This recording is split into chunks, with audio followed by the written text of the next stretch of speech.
In the summer of 2021, the Southern Arizona chapter of SAF took a field trip. Our first one since the pandemic. What a relief. Yes, it was great to gather in the woods again. The Pinaleños Mountains of Graham County was our destination. The Pinaleños are in the Coronado National Forest of southeastern Arizona. Mount Graham, the tallest peak, is 10,719 feet. And the Pinaleños are a veritable textbook of forest management and health issues. Let's get going. Our journey to the Pinaleño Mountains began with driving the winding Swift Trail. This road is named after Thomas T. Swift, a forest supervisor with the old Crook National Forest. In 1953, the Crook National Forest came under the jurisdiction of the Coronado National Forest, and the Safford Ranger District was established. The Swift Trail starts in a Chihuahuan desert grassland landscape where grasses, yucca, and mesquite are the prevalent plant species. As the road climbs in elevation, the life zones start to change almost immediately, as if they were stacked, from low desert scrub to oak grasslands, then to pinon juniper woodlands, and finally to forests of pine, spruce, and fir. Classic Sky Island biogeography. On the way up the mountain, we couldn't resist stopping to watch and listen to this rushing stream. After yet another dry year for southern Arizona, the sight and sound of running water following monsoon rains was quite welcome. Hear it for yourself.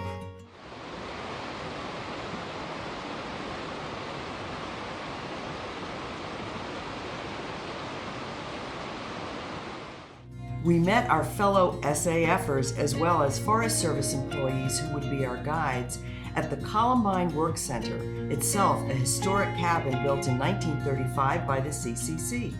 Everyone was happy to be back in the forest and back together again in person. At our first stop, we talked with Joel McMillan, the Forest Service leader of the Arizona Forest Health Program. Joel showed us bark beetle pheromone projects designed to repel beetles, basically sending a signal that says this tree has no vacancy. The pheromone is deployed via packets stapled to tree trunks. Beetles have also been collected and monitored here using funnel traps, something like this. In the baggie?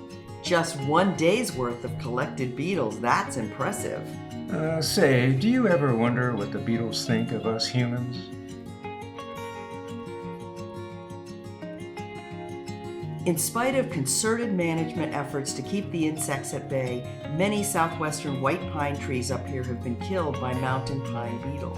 Look for the distinctive J-shaped egg galleries under the bark. This is true generally for coniferous forests of Arizona, with bark beetles accounting for some amount of forest damage every year.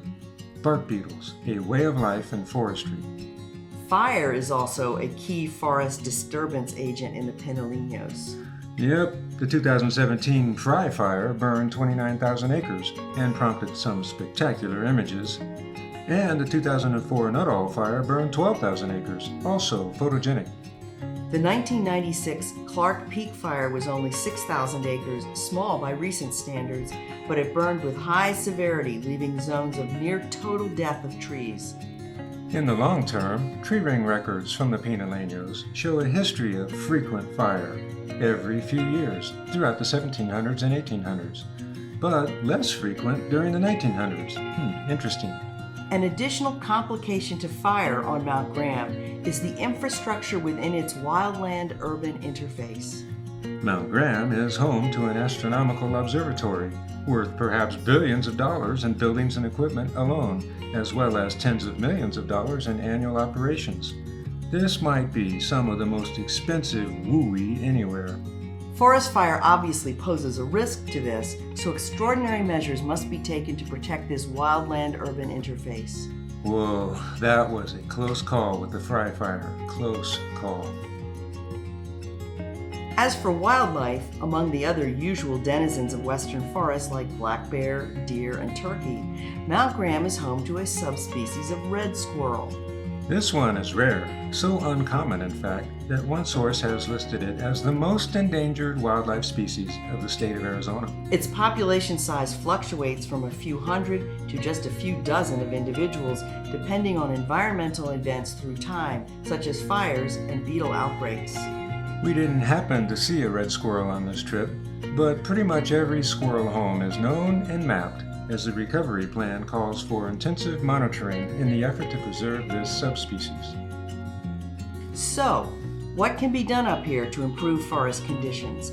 Emma Williams, forester for the Coronado National Forest, explained details of the Firescape Management Plan. To reduce fuel loading, thinning is being done, namely removing small trees that have been filling in the forest in recent decades. Look, you can actually see through the forest again. Much of the thinning debris is not of commercial value, so it's stacked in tight piles for burning during winter. But before burning, the piles are checked for squirrels. Wow, not just controlled burning, but very controlled burning. This is a slow management strategy, perhaps, but forestry is nothing if not patient. Southern Arizona had an active monsoon season this year, and sure enough, the drive home involved dodging downpours throughout Cochise County. Beautiful. Technically, this counts as the obligatory sunset shot for the trip. Nice one. Yeah, I understand you do like your sunsets, Paul. Yes, I do. And I like the patches as well. For foresters, any time spent in the woods is time well spent, and this trip was especially interesting for its multiple forestry issues covered and discussed. Good trip, Southern Arizona SAF, and see you again out in the woods soon.